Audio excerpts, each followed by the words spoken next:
kung araw-araw na buhay. Ayan, inihiling ko po na okay. Yan. Muli po natin basahin. Nakailan din ko na ba ito na pinabasa natin? Ang ilan lang po? Ang dalawang po na raw ito? Ha? Bago mag-anniversary. Yan. Sigurado sa ulado niya na ito. Ay sa sunod po, wala na po tayong gagamiting PowerPoint. Okay na pa sa inyo?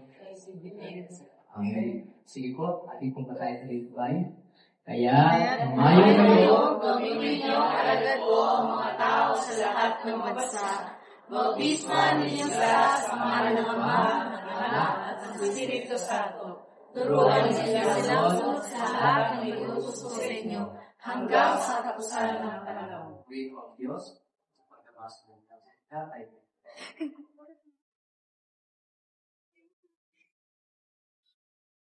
at ito po ay matagal na natin sinaaral.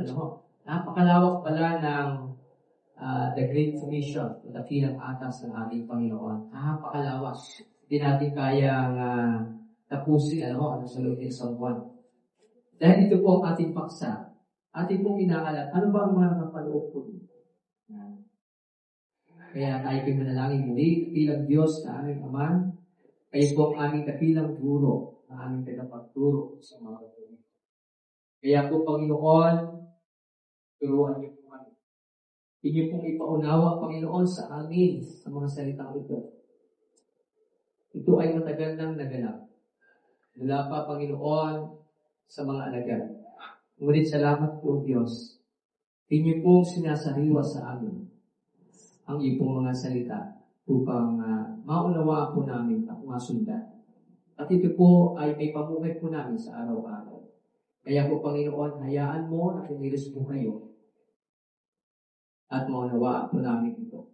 Tawid niyo po sa iyong likuran at iyong kabanggit po at kailangan po ang siyang maparangalan ng bigyan ng kalooban niya.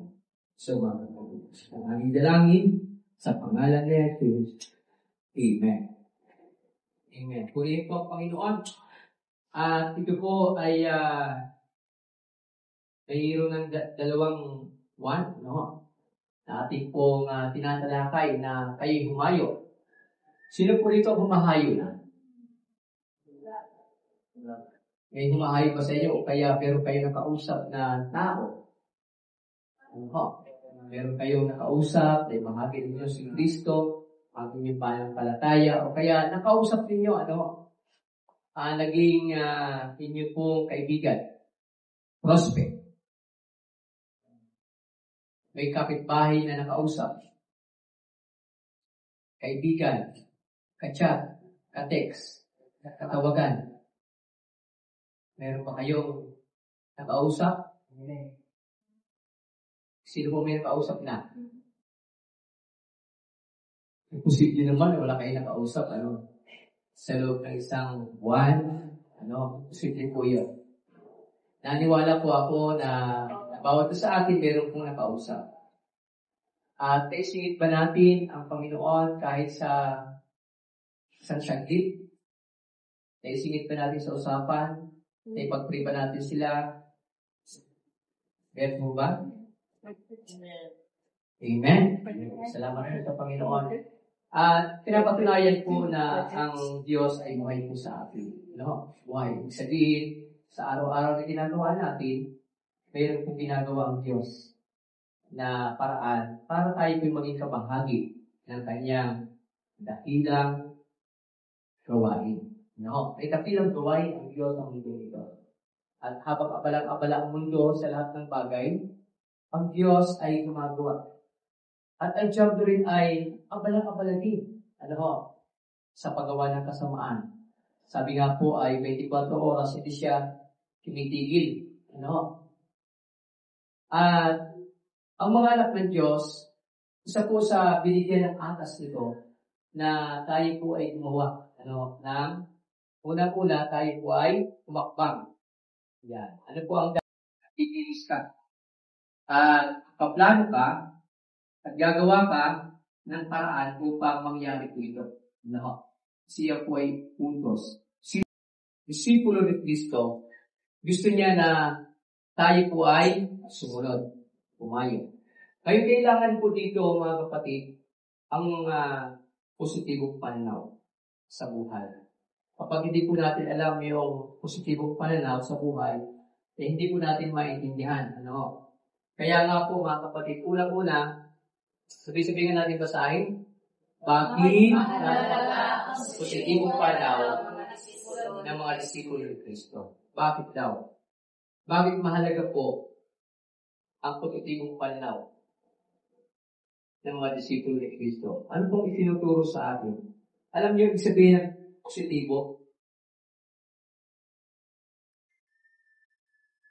Positibong pananaw. Yung kaisipan na ito, mga kapatid, yung positibo, hindi galing sa tao. Dahil tayo, laging ano tayo? Laging negatibo. Ito po yung nakalagay sa ating isipan. No? Pinilagay ng kaaway na magkatala tayo, laging negative. Kaya lagi nag-aalinlangan. Hindi na mag-uutos ang Diyos na huwag kayong mabalisa, huwag kayong mag-alinlangan. Hindi niya ituturo yan kung hindi po yan nakaset up sa atin. Ang isipan ng tao laging nag-alinlangan. Ang ating isipan ay laging nababalisa. Ang ating isipan ay hindi nagtitiwala. Alam niyo ba, mga kapatid, ayon sa pag-aaral, 70% ng tao ay nag-aalinlangan. 30% yung mayroong positibo. Ito sabihin 70-30. Kaya malimit tayo nag-aalinlangan.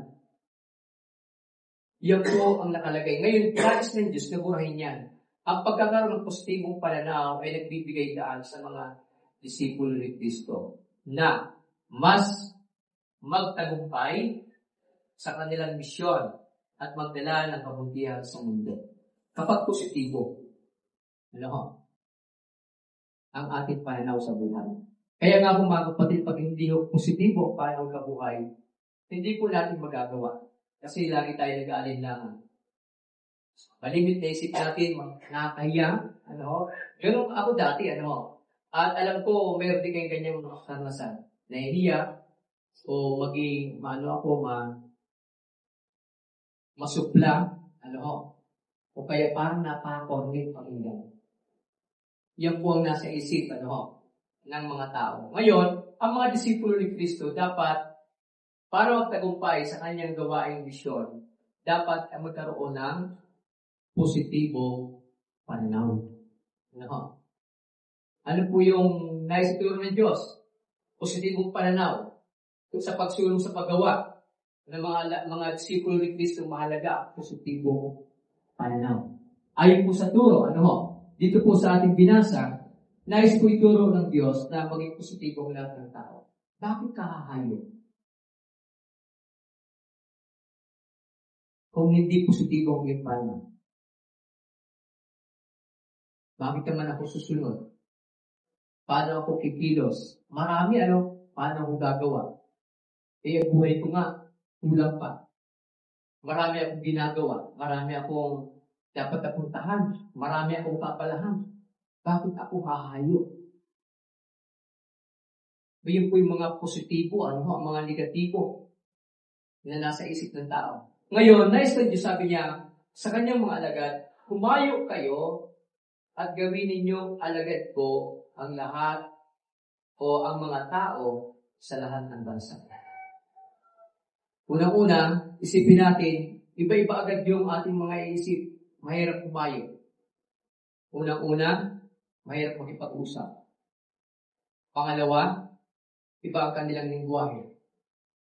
Pangatlo, kulang ang kaalaman. Di ba ganun mga negatibo natin? Lahat po yun negatibo. Ngayon, anong itinuturo ng Diyos? Kapag umakbang ang isang tao, pag umakbang ka, pag tayo po ay hahakbang, doon po gagawa ang Diyos. Kapag hindi tayo humahakbang, Hindi siya gagawa. Bakit naman siya gagawa sa iyo? Hindi ka naman gumagawa. Bakit naman sasama sa iyo? Hindi ka naman humahayop. Ang pagsama ng Diyos ay doon sa unang-una, sumahatan. Doon siya sasama. Sabi niya, hanggang sa katapusan ng mga panahon, kasama po siya. Kasama ang Diyos. Ngayon, paano ba siya sasama? Paano gagawa ng himala ang Diyos? Makikita ang himala ng Diyos kapag nangyayari ang kanyang the Great Commission, o yung dakilang atas niya. Kaya dito makikita natin mga kapatid, mahalaga ang positibo pananaw. Yan, mahalaga. Ano po yung napakahalaga? Meron po 4 ay tinuturo sa atin. Ano? Unang-una, pakibasa nga sabay-sabay. Sa pagpapalaganap ng mabuting balita. Sa pagpapalaganap ng mabuting balita. Dapat positibo ang ating pananaw. Kapag hindi positibo, hindi yung mangyayari, hindi lalaganap ng mabuting balita. Sumunod po, pangalawa ay sa pagpapalakas ng pananampalataya. Lalakas ang pananampalataya kapag positibo ang pananaw. Pangatlo, sa pagbuo ng matibay na relasyon. Kapag positibo ang panaw, mayroong titibay na relasyon. Pang-4, Sa pagtulong sa ating kapwa. kapag positibo ang ating panaw, tayo po ay gagamitin ng Diyos upang makatulong sa ating kapwa. Meron pong 4, tanda po natin. Unang-una, pagpapalaganap ng mabuting balita, pagpapalakas ng pananampalataya, pagbuo ng matibay na relasyon sa pagtulong sa ating kapwa. Positibo, Kapag positibong panaw, mangyayari po yan sa buhay po natin. Huwag lang tayong maging negatibo. Ano po ibig sabihin ano po yung naiintindihan nating negatibo? Negatibong panaw. Puro nawala ng pag-asa. Yan po'y talagang negatibo. Parang sinasara niya na agad. Wala na. Lock na yan. Hindi na pwede yan. Kasi tayo, ay merong 70% na negatibo. Wala, hindi mangyayari yan. Napaka-imposible yan. Yan. Ganun po, ano pa? Walang mangyayari dyan. Pero ang Diyos ay merong positibong panaw sa buhay ng mga tao. Ano po yung tinuturo na panaw na itinuturo ni Pablo? Sabi ni Pablo, magalak kayong lagi. Mangyayari din sa buhay natin. Kapag hindi positibo ang panaw, hindi mangyayari.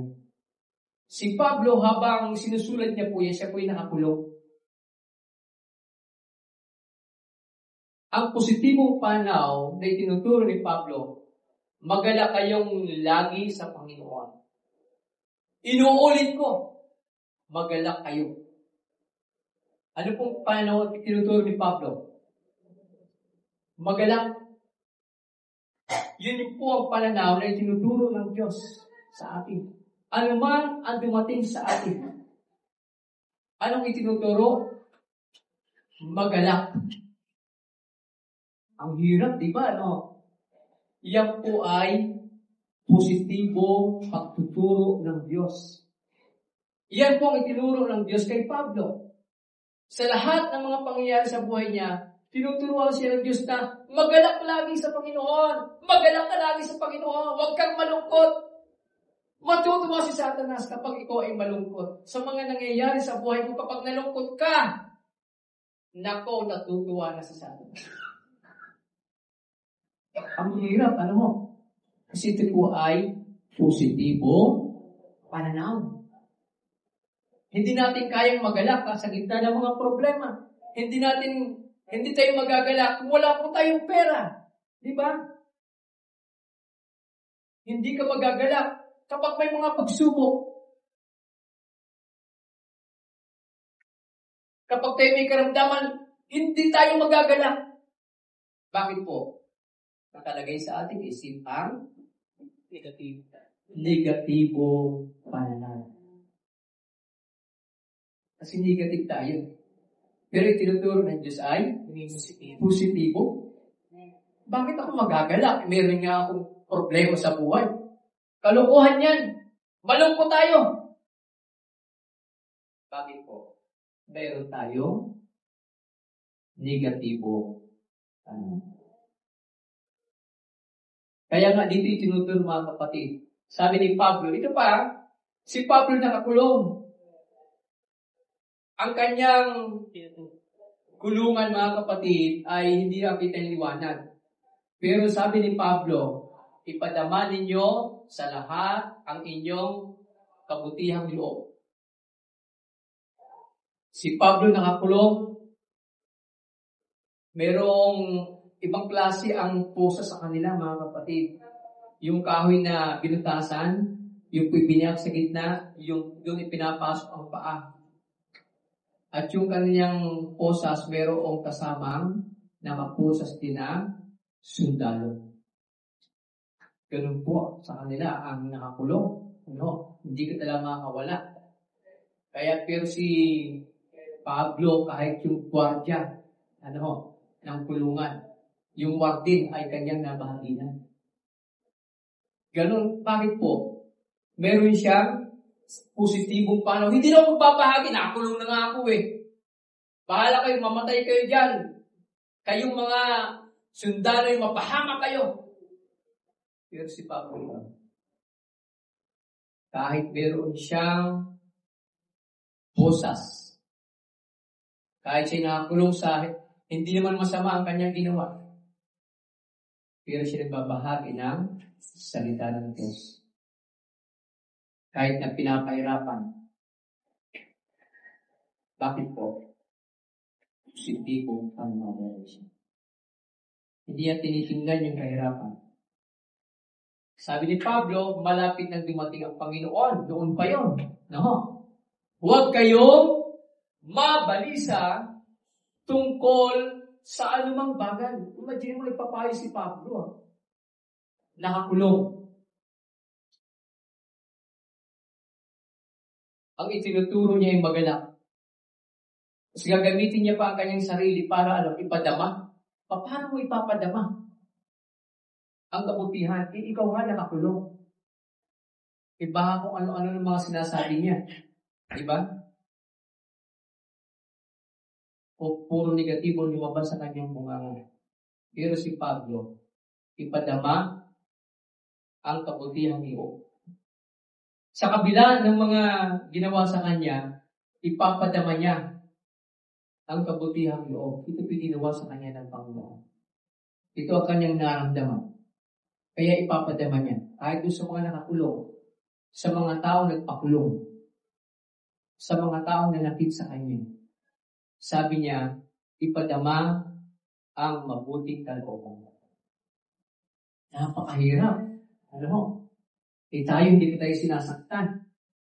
Hindi pa tayo inaalimura. Pero meron na po tayong negatibo anan.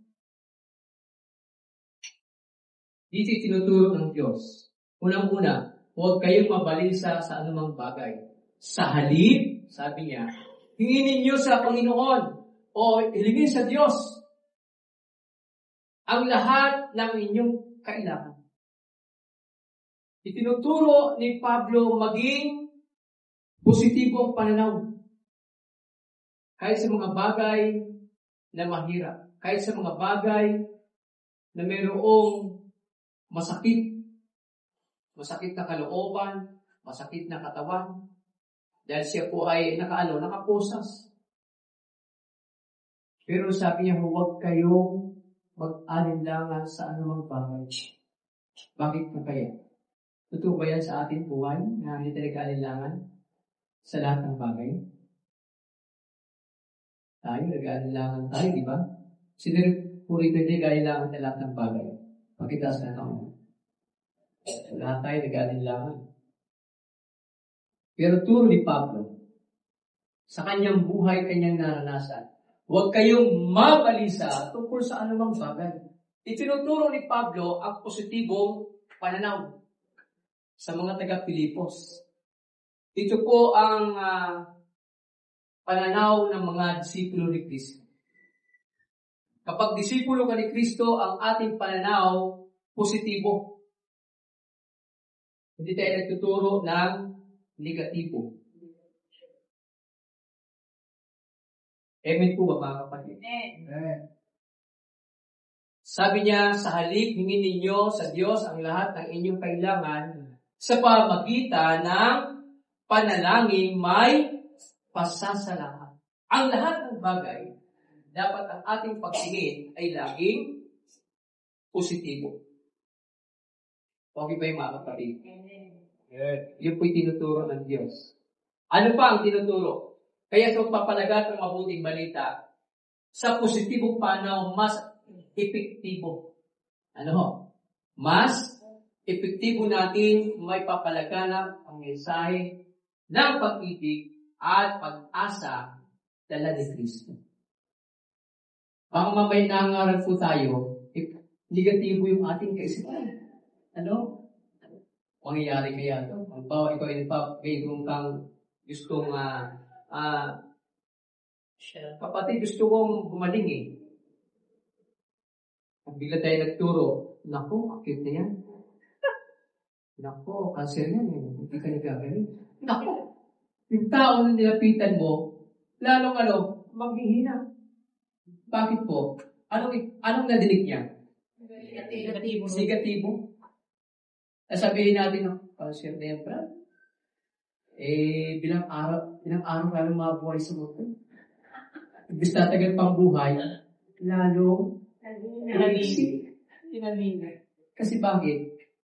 Ang narinig niya ay hindi ganyan. Pero pag positibo, naku kapatid, gagaling ka! Hindi naman mga kapatid sabing nagsisinungaling ka. Ayaw ng Diyos na madinig ng mga tao ang negatibo. Paano siya mananalig sa Diyos? Paano siya magtitiwala sa Diyos na dala-dala natin? Kung negatibo ang dala natin, hindi siya magtitiwala. Bagamat ang buhay ay maiksi, pero kinakailangan ay negatibo ang positibong ituro, huwag yung negatibo. Huwag natin sasabihan na malapit ka lang mawala. Alam mo, kahit yung mga nasa ospital may pag-asa yan. Mga nasa kulungan may pag-asa yan. Kapag makarinig sila ng positibong panan. Amen po ba? Yan po itinuturo sa atin. Para ito maging epektibo, natin may papalaganap ang mensahe. Ang Diyos ang may kontrol ng lahat ng buhay, di ba? At inutusan tayo ng Panginoon, tayo po'y manalangin, kahit sa may mga karamdaman, sa mga walang pag-asa, kahit sa mga kriminal. Sa pagramdam natin, ang unang naramdaman natin, bago yan. Kriminal na yan. Nakatatak na yan sa kanyang buhay. Yan po ay negatibo. Hindi gusto ng Diyos na negatibo. Ano pa ang kanyang na itinuturo ni Pablo? Sabi niya, alam ko kung paano maghikahos. Alam ko kung paano managana. Meron siyang pananaw. Maging sa paghikahos, maging sa panagana. Mabuti ang kanyang pananaw. Para siya tinatanggap. Maging sa paghikahos, alam ko rin kung paano managana. Natutunan ko na ang mga kung paano masiyahan sa anumang kalagayan sa buhay, ang mabusog o ang magutom, o ang managana o ang maghirap. Bakit po? Meron siyang positibo pananaw. Kung ayaw mo ng hirap, puro ginhawa, hindi natin ma-appreciate ang kabutihan ng Diyos. Amen po ba? Amen. Hindi natin yan ma-appreciate yung kabutihan niya. Dito, negative. Ayaw naging negatibo. Gusto niya ay positibong panaw. Dito tinuturo ni Pablo sa mga taga-Pilipos.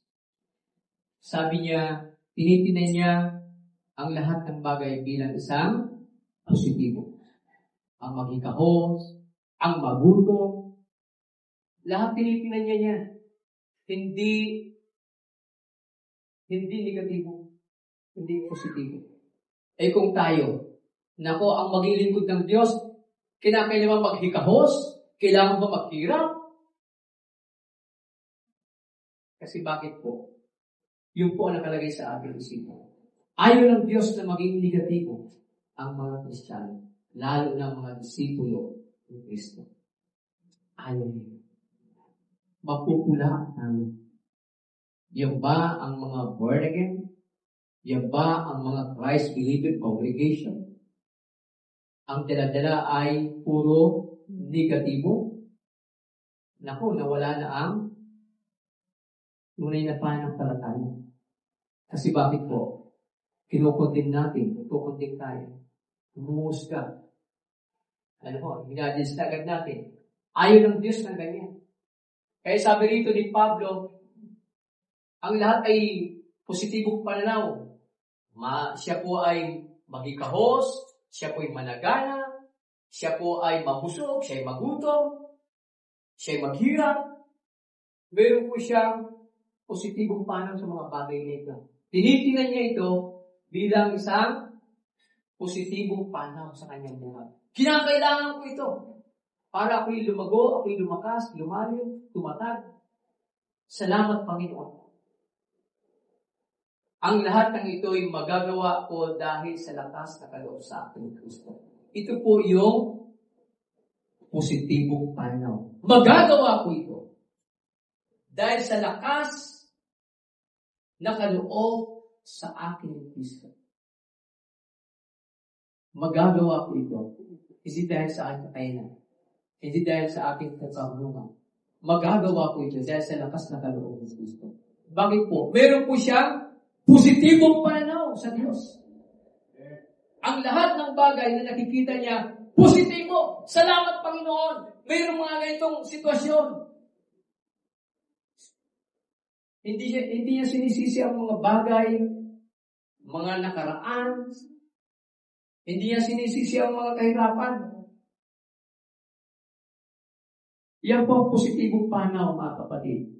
Itinuturo sa atin ng Diyos ang lahat ng ito na pangyayari sa buhay po natin. Kayang-kaya. Bakit po? May lakas na kaloob si Kristo. Amen. Kailangan lang isabuhay. Gamitin. Kasi may lakas. Yung lakas na yon, hindi natin kaya kung wala si Kristo. Kaya yung kinakailangan po natin, yung lakas na kaloob ni Kristo para ating po mapagtagumpayan. Kapag positibo ang ating pananaw, makakaya ko ito, Panginoon. Dahil nandiyan ka. Makakaya ko ito, Panginoon. Dahil ikaw ay malakas kayo sa akin. Makakaya ko ito, Panginoon. Dahil kasama ko. Mga kapatid, ito pong itinuturo ng Diyos sa akin. Makikita sa akin kung tayo ay tunay ng mga alagad ni Kristo. Kaya pag alagad, mga kapatid, walang bagay na mahirap sa kanyang pananaw. Amen po ba? Amen. Ano yung tinuturo ng ating Panginoon Jesus sa positibong pananaw? Sabi-sabihin nga natin basahin. Kaya huwag kayong mag-alala, baka kayo ay kapusisi sa pagkain, hindi pagkalit. Hindi ba ang mga hindi ang nakaalabas sa mga bagay na ito? Alam na ang inyong Ama na sa langit na kailangan niyo ang lahat ng ito. Ito po ang positibong pananaw. Tayo, lagi tayo nag-aalala. Sabi ng Panginoon, ang turo niya sa positibong pananaw, kahit huwag kayong mag-alala na baka kayo'y kapusin ng pagkain, inumin, o damit. Alam niyo po ba, ito po ang unang pangailangan ng tao. Ano itinuturo niya? Positibong pananaw. Pag tayo, mga kapatid, pag wala ng bigas sa bahay, nako, Panginoon, ano ba ito? Wala ng bigas. Kung wala ng inumin sa kanila, mahirap kasi mayroon silang dalawang uri ng inumin. Kailangan nila ng alak. Di ba? At tubig, simple. Tayo tubig lang. O kaya soft drinks, di ba? Pero sabi ng Panginoon, huwag kayong mag-alala kung ano ang inyong kakainin, ang inyong inumin, o ang inyong darapin. Huwag daw tayo mag-alala. Tayo mga kapatid, lagi tayo nag-aalala. Sino po rito hindi nag-aalala? Lahat tayo. Minsan tayo bilang tao, di ba? Pag nagsabi na si Ellen ako, bayarin tayo ng ilaw. Baka tayo maputulan. Nag-aalala ako yan. Maputulan ng ilaw. Pero saglit na naman, Pas. Pero yun po yan. Saglit lang. Pero yan po yung totoo. Nag-aalala tayo, di ba? Lahat tayo nag-aalala. Di ba naman naputulan ng ilaw? Di ba? Nauna ka lang nag-alala. Hindi nagtiwala sa Diyos. Kaya ito sabi ng Panginoon, huwag tayo mag-alala. Sabi natin, Pastor, subukan mo ikaw wala kang pera. Huwag mag-alala ka. O di ba? Kasi bakit po? Negatibo ang ating pananaw. Subukan mo maglakad, wala kang pera, masaya ka ba? Nasaan ang Diyos mo? Bakit po? Negatibo ang ating pananaw. Ano ang itinuturo ng Diyos? Maging positibo ang pananaw. Ang itinuturo sa kanyang mga alagad, huwag tayong mag-alala. Huwag tayong mag-alala kung tayo kapusin ng pagkain. Kaya tinuturuan niya kanyang mga alagad. Alam mo mga alagad niya, lagi nag-aalala, Panginoon, tingnan mo na, napakaraming tao ito. Saan tayo kung walang pagkain? Sila mismo nag-aalala. Bakit po ang kanyang mga alagad alis lang? Negatibo. Ano yung positive sa negative? Nakakita na kayo negative sa positive. Laging hindi magkasundo. Bakit po? Negative yung kausap mo, ikaw ay positibo. Diba? Hindi ko magkakasundo. Maglalaban kayo. Kaya ayaw ng Diyos na maging negatibo. Sabi niya, hindi ba ang mga hintel ang nababahala tungkol sa mga bagay na ito? Ano pong ibig sabihin ng mga hintil? Hindi sila Hudyo. Walang tiwala sa Diyos. Hindi nakilala ang Diyos kahit kailan. Kaya nga, hintil. Wala silang alam. Yung mga taong hintil, ganito ang kanilang kaisipan. Negatibo. Wala yan. Di mangyayari yan. Nako, paputol ko daliri ko. Naku, pati daliri na damay. Ang malupit pa ito, sabi niya, mamatay na lahat ng Sinino ko na damay pa ng iba. Dahil sa kanyang negatibong pananaw. Ayaw ng Diyos na gano'n. Ayaw ng Diyos. Anong sabi niya? Alam na ng inyong amang nasa langit na kailangan ninyo ang lahat ng ito.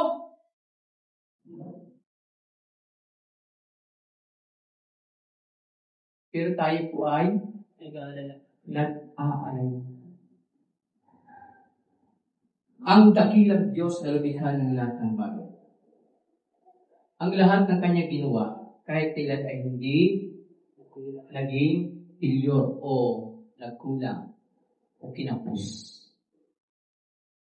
Bakit po? Siya ay perfectong Diyos. Yung kanyang kaisipan, hindi natin kayang unuan. Kaya nagbibigay siya ng halimbawa. Di ba ang Panginoon bibigay ng halimbawa? Sabi niya, ang mga ibon walang bangan, nag-iipon. Hindi sila naghasik, nagtatanim. Pero pinapakain ng inyong amang nasa langit. Ano ang pakinabang ng mga ibon? Ano ang pakinabang nila?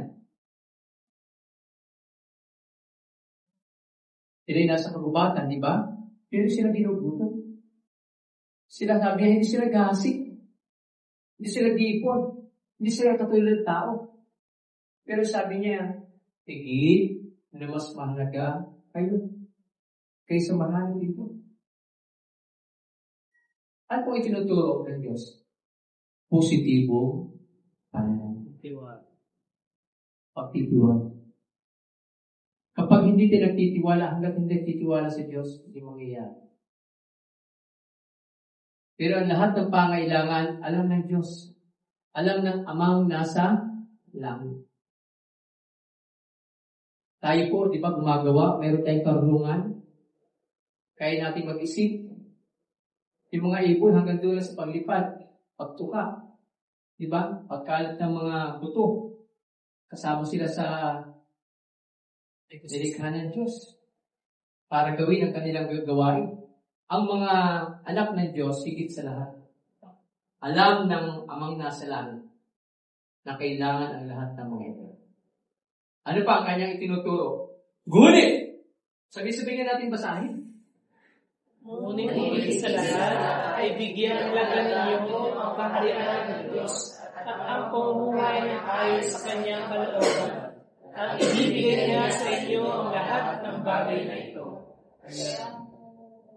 Sabi ng Panginoon, ang turo niya na mayroon pong higit na pahalagahan. Anong higit na pahalagahan? Higit sa lahat. Ibig sabihin, siya po ang pinaka-priority. Pinaka-top.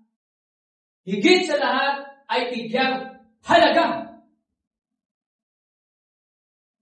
Bigyang halaga sa lahat ng bagay. Ang kaharian ng Diyos.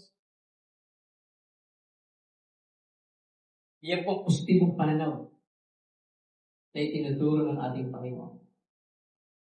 Higit sa lahat. Ang kaharian ng Diyos at ang pamumuhay ng ayon sa kanyang kalooban. At anong pangako niya? Ibibigay niya sa inyo ang lahat ng bagay na ito. Anong pangako ng Diyos? Sa positibong pananaw. Kapag higit na binibigyan ng halaga ang kaharian ng Diyos, ibinibigay niya. Ano yung mga ito? Yung ating pangangailangan. Kasi bakit? Binibigyan halaga ang kaharian ng Diyos at ang mamuhay sa kanyang kalooban. Yan po ang itinuturo ng Diyos sa atin. Kaya nga, huwag ninyo alalahanin ang bukas. Sabi niya. Sino dapat mag-alala niyan? Tayo ba?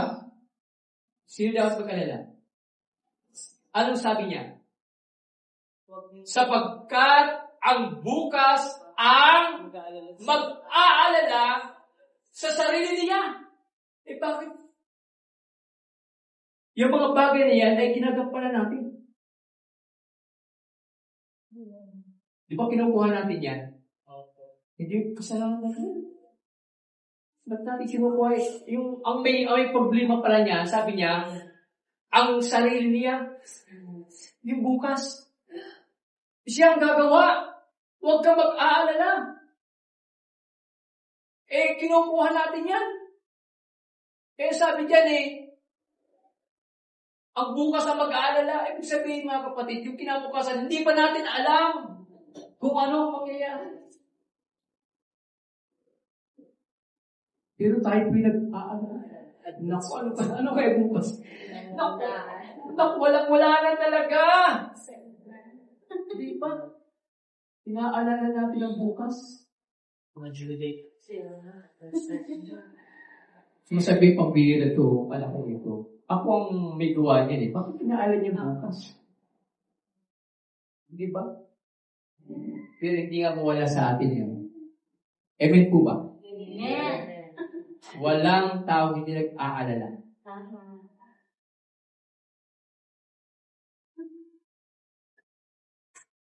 Ang itinuturo ng Diyos, positibong pananaw. Kaya hindi makausap, hindi makakilos. Bakit po? Dahil sa mga bagay na ito. Yun po itinuturo sa atin. Ano sabi niya? Bakit pa ito nag-aalala? Marami kayong problema. Marami kayong pinagdadaanan sa araw-araw. Sabi niya, sapat na ang inyong mga suliranin sa bawat araw. Huwag niyo lang pakialaman yung araw ng bukas akong gagawa niyan. Bakit yung pati araw ng bukas pinag-aalala niyo ba? Hindi nyo na yung saklaw. Amen. Amen po ba? Amen. Hindi natin saklaw yung kinabukasan. Sabi ng Panginoon ano sabi niya?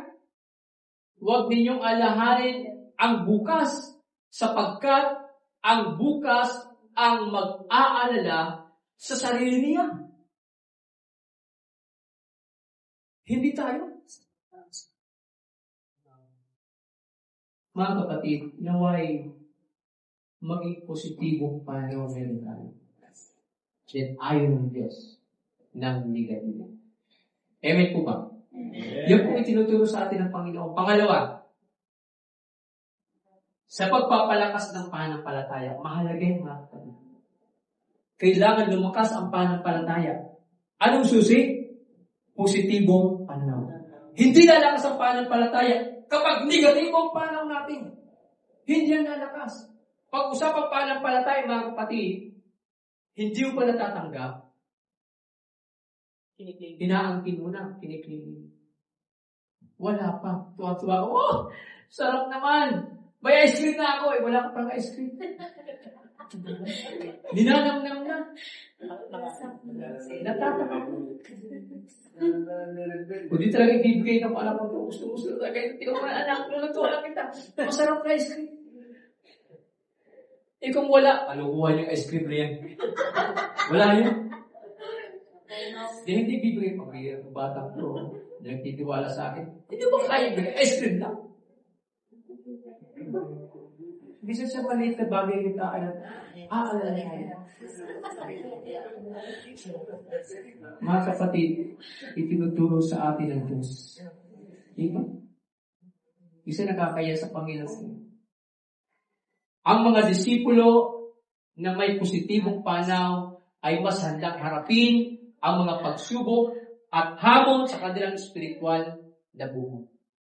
Kapag positibong panaw, kaya niyang harapin yan. Kaya ko yan. Sa pangalan ni Jesus, may lakas ako para labanan kita. Dapat positibo. Pero kung, di ko kaya naman. Di ko kaya. Naku, Diyos ko, di ko kaya yan. Ano ako pala Diyos? Nagtawag pa. Magtawag pa. Bakit hindi yan kaya? Wala naman pala tiwala. Hindi katulad, alam mo, positibong panaw na tao na karakter sa Biblia. Alam niyo ba? Si David. Laki ng kanyang pagtingin sa Diyos. Lalabanan kita sa pangalan ni Yahweh. Diba? Grabe ang kanyang positibong panaw.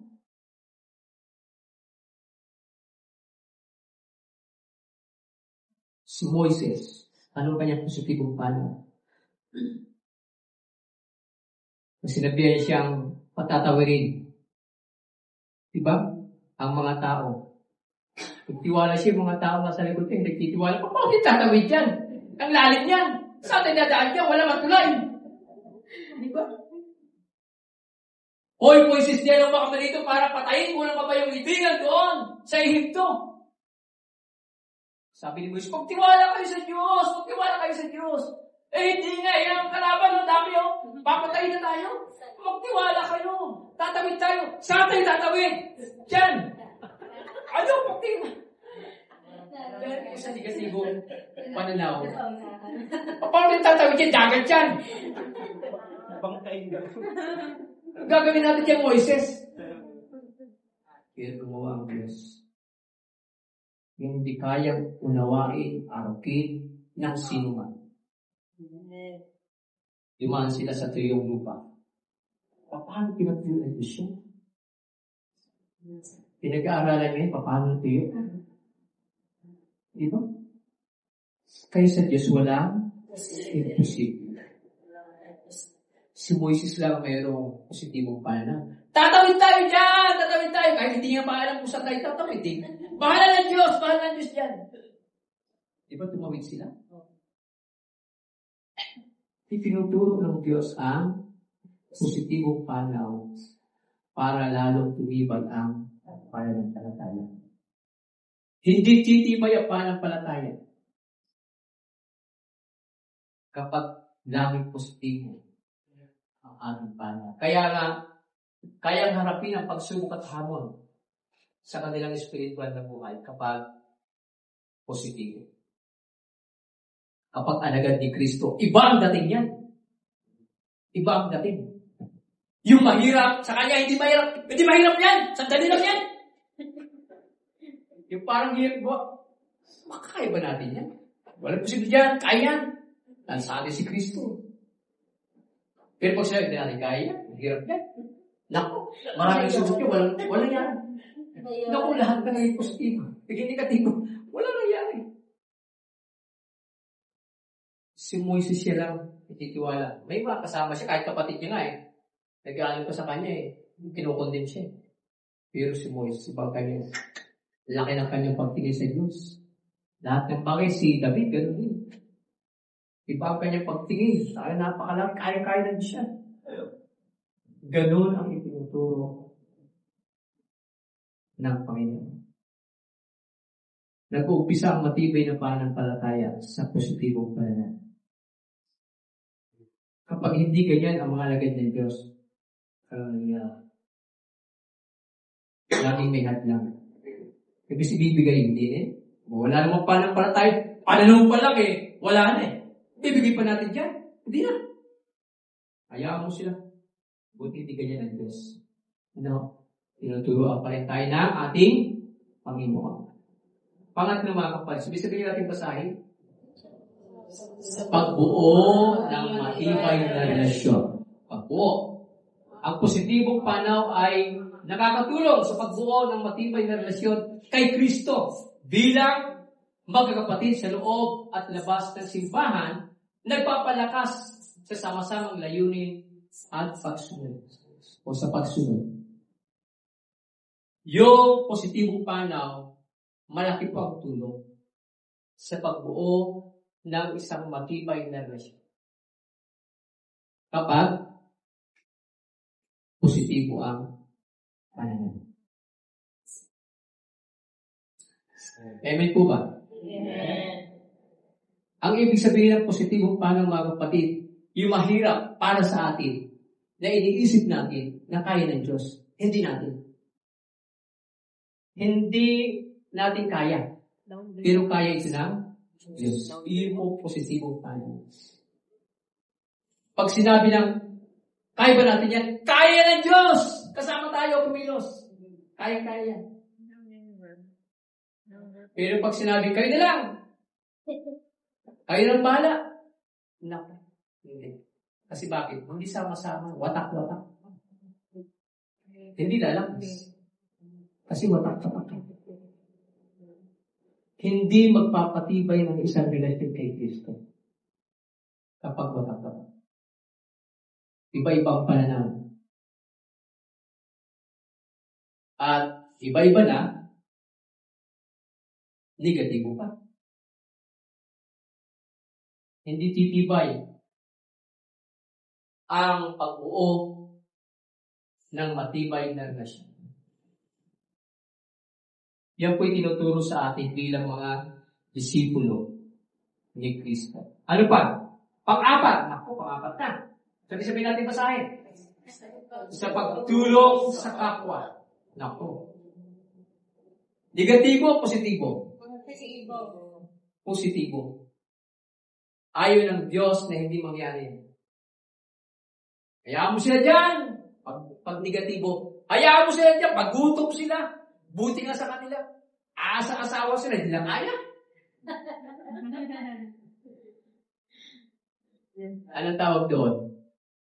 Negatibo. Salita pa lang at pinitawan, negative. Mga galit ito. Anong klase ng anak ito? Hindi ganyan ang itinuturo ko. Yung lumapit yung babaeng Kananinya, Jesus! Anak ni David! Tulungan mo ako! Sabi niya.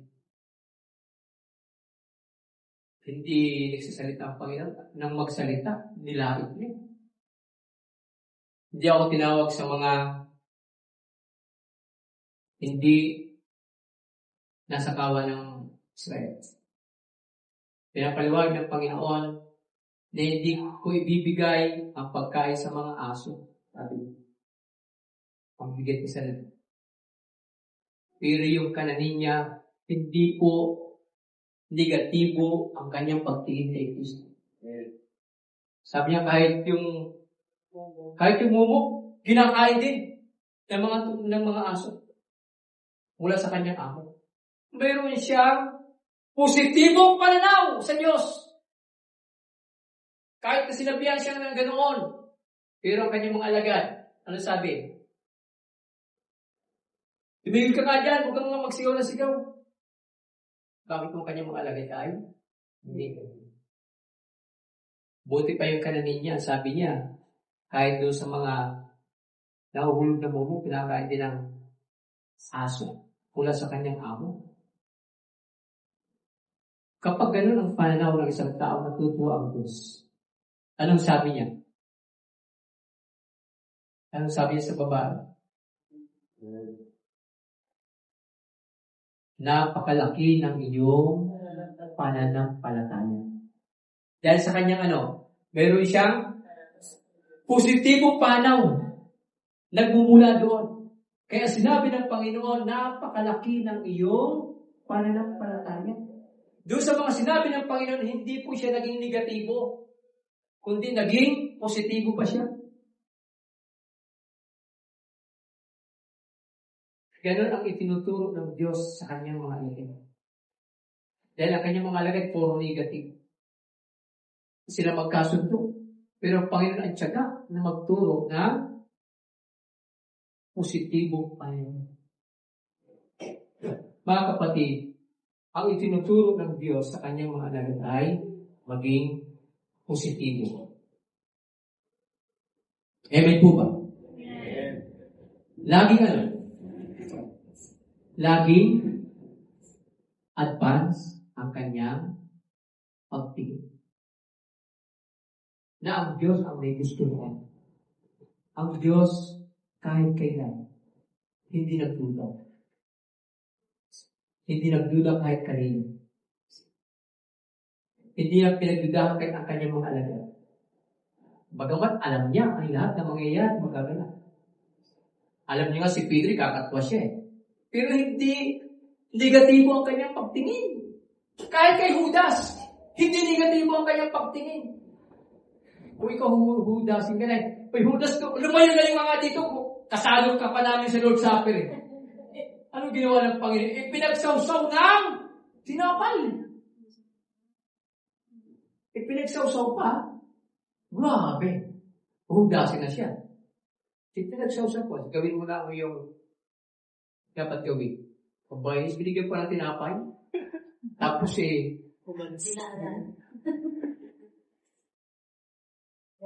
hindi po negatibo ang pagtingin ng Panginoon kahit kay Judas, kahit kay Pedro, kahit kay Tomas. Hindi negatibo. Alam niya, balang araw, magkakaroon ng positibong pananaw. Kahit si Santiago, nagtitiwala sa kanya, kapatid niya na yun, ha? Kung gusto mo mag-isikat, pumunta ka sa Jerusalem. Huwag dito. Nagtitiwala. Mga kamag-anak yan, nagtitiwala sa kanya. Gusto mo mag-isikat, pumunta ka doon, sa city. Doon ka magpakita ng galing. Bakit po? Kahit kung kanyang mga kamag-anak, mga kapatid ay negatibo ang pagtingin sa kanya. Pero kung ano pong itinuturo ng Diyos sa atin, maging positibo. Maging halimbawa tayo sa iba para magitan ng magandang asal. Positibong pananaw na maghihikayat sa iba, na magbago at maging mabuting tao. Saan magpapasimula? Sa positibong pananaw ng mga disipulo ni Kristo. Doon magsisimula yan. Kapag ang alagad ng Diyos, disipulo ni Kristo, oro negatibo, maniwala po tayo. Hindi tayo sasamahan ng Diyos sa ganoong bagay. Maasar lang siya. Ano pa naman po? Magawa na ako ng himala. Di pa titiwala. Ano ba ito?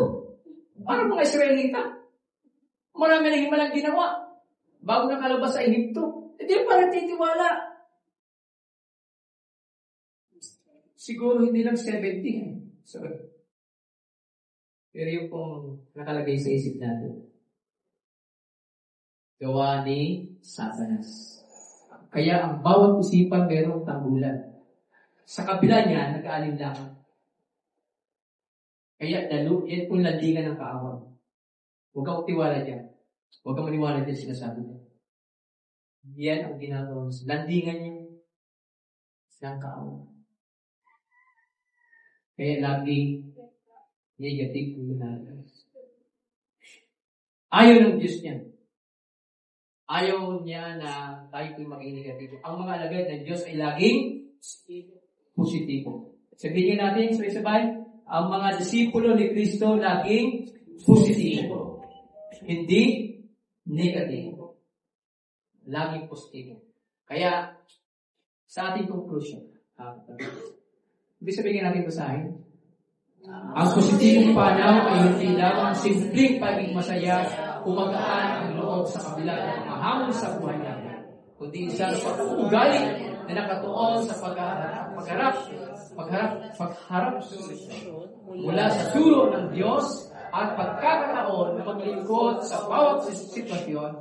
Sa pamagitan ng positibong pananaw, mas madali natin malalampasan ang mga pagsubok at mas maging matagumpay sa pag-abot ng mga pangarap at layunin ng Diyos sa buhay natin.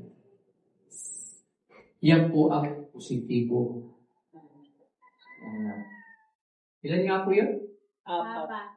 Ilan po yun? Ay? Apat. Ano po yun? Una?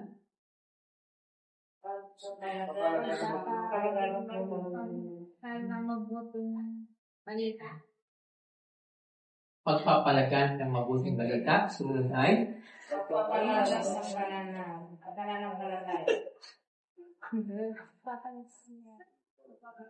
Pangalawa, mga kapatid.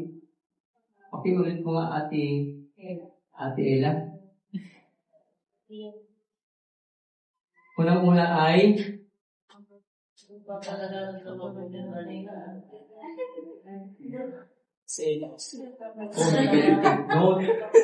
Ako may exam pa naman next week. Number 3.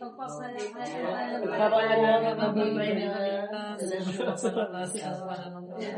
sa pagtulong sa ating sa pagbuo ng matibay na relasyon, sa pagtulong sa Okay, sabay-sabay. Sa pagsulong sa paggawa ng mga disipulo ni Kristo, mahalaga ang positibong panahuna, sa pagpapalagala ng mabuting balita, sa pagpapalakas ng pananampalataya, sa pagbuo ng matibay na relasyon, sa pagtulong sa ating kapwa. Yan po ang disipulo ni Kristo kung mayroong positibong pananaw. Amen po ba mga kapatid? Amen. Naintindihan ba natin? Amen. Sa susunod na linggo, babalikan natin, okay lang sa inyo. Amen. Salamat po sa Panginoon. Ay ko'y manalangin sa ating Diyos na buwan. Dakilang Diyos na aming Ama. Salamat po sa inyong mga turo. Aming pong naunawaan, Panginoon, nagpapasmula ang pananampalataya sa positibong Panginoon.